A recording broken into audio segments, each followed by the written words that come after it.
So right now I'm doing the activities 1. When the push button 3 is pressed, we can see that LED 1, LED 2 and LED 7 is turned on one by one, and that's all. Thank you. Okay, so this is activity 2, digital output blinking LED.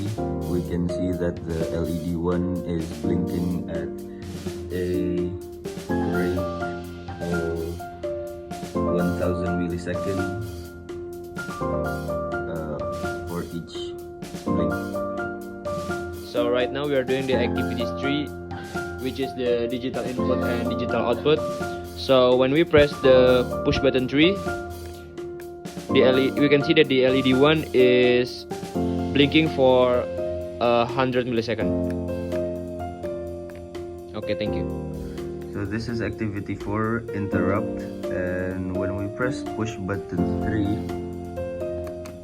the LED 1 turns on, and when we press it again, it turns off, while the LED 2 will keep on blinking with green light.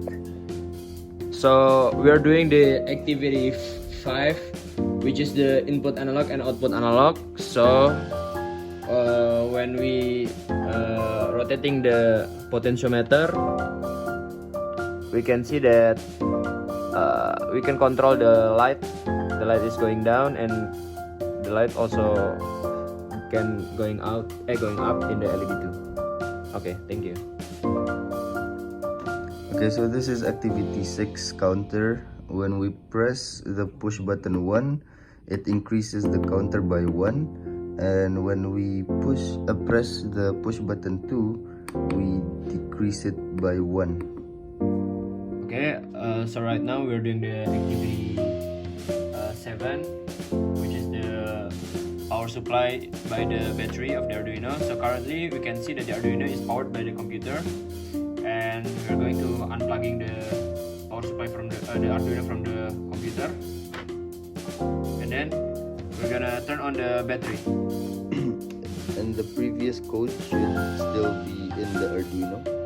Yes, so we can see that the previous code, which is the activity 6, is the counter, and we can see the counter is still on, and we push the push button 1, it is still counting, functioning, and push button 2 also functioning.